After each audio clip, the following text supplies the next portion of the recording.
काज़ी अहमद भरसां गोठ लाकाटची रहवासी मुस्मात रुबीना जतोई ऐं संदसि पुट जनसार जतोई बाअसर दोहारियनि जे ज़ुल्म ख़िलाफ़ दाहीं पिया आहिनि। नाज़ न्यूज़ सां ॻाल्हाईंदे मुतासिर औरत ॿुधायो त जवाबदारनि अयाज़ वल्द सूमर ऐं शाहिद वल्द वज़ीर जतोई कच्ची जे इलाक़े में खेसि हथियारनि जे ज़ोर ते यरग़माल बणाए सख़्त तशद्दुद जो निशानो बणायो, जंहिं सबबि संदसि पुट बेहोश थी वियो, जंहिंखां पोइ जवाबदार संदन बकरियूं काहे फ़रार थी विया।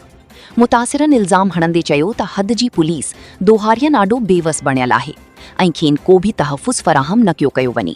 दोहारी खेनि बार बार जानी ऐं माली नुक़सान रसाइण जूं धमकियूं ॾई रहिया आहिनि, जंहिं करे सॼो ख़ानदान सख़्त ख़ौफ़ जो शिकार आहे। हुननि चयो त जेकॾहिं असांखे को बि नुक़सान पहुतो त उन जा ज़िम्मेवार जवाबदार ऐं संदन सहूलतकार हूंदा। मुतासिर मुस्मात रुबीना ऐं संदसि पुट IG सिंध DIG शहीद बेनज़ीराबाद ऐं SSP खां मुतालबो कयो आहे कि मामले जो नोटिस वठी जवाबदारनि खे गिरफ़्तार कयो वञे ऐं संदन चोरी थियल माल बकरियूं ऐं गऊं वापसि कराए खेनि इंसाफ़ फ़राहम कयो वञे। मुंहिंजा छोकिरा हींअर कचे में सुबुह जो माल काए विया जिनसार जतोई दीदार जतोई उहे हेठि कचे में लही विया आहिनि। हींअर अयू अयाज़ जतोई ऐं शाहिद जतोई उहे विड़िया आहिनि। असांजी हींअर माल का आहिनि, 2-3 चोरियूं अॻु में असांजूं कयूं अथनि, उहे फ़ैसिला असांखे कोन ॾिना अथनि, कुझु बि कोन कयो अथनि। ऐं जेॾीमहिल कंहिंमहिल मुंहिंजे छोकिरनि खे हेठि लही धमकियूं ॾिए कनि, हींअर मुंहिंजे छोकिरे खे मारे बेहोश कयो अथनि, ॿिया धनार खणी आया आहिनि, मुंहिंजे छोकिरे खे पुॼायो अथनि। ऐं ॿियो पोइ हिते मुंहिंजो माल हले कहिड़ो का इन लाइ कहिड़ो छा कयो अथनि, वरी धमकियूं पिया असांखे ॾियनि। ऐं मूंखे इंसाफ़ खपे। अयाज़ जतोई ऐं शाहिद जतोई असांखे हींअर वेहण नथा ॾियनि। राति जो असांजे घरनि में, ॾींहं जो असांजे घरनि में हिननि जी पुठ करण वारा जेके माण्हू आहिनि उहे हिननि खे पुठ कनि। SO साहिबु लाखात जो लभियल आहे, कुझु बि नथो करे, कंहिंजो फिराद नथो वठे। अॻु में मुंहिंजूं चोरियूं हिते थियूं, उन्हनि जो बि असांखे कुझु न मिलियो।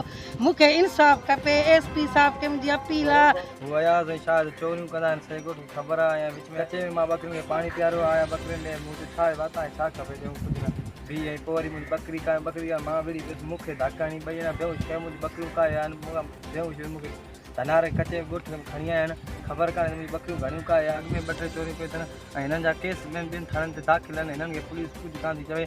असां ग़रीब माण्हू मज़दूरी कयूं, हेठि वञो असांखे धमकी था ॾियनि, तव्हांखे मारींदासीं, कुझु बि थियो उन जा ज़िम्मेवारी आहे हिननि जा जेके साथी हिननि जा अॻियां पोयां चवंदा उहे हूंदा। असांखे अपील आहे त असां इंसाफ़ कयो वञे, असां ग़रीब माण्हू छा कयूं।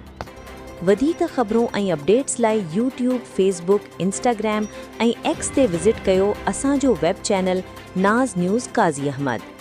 ईंदड़ अपडेट ताईं नूर शुएब खे ॾींदा इजाज़त। अल्लाह निगहबान।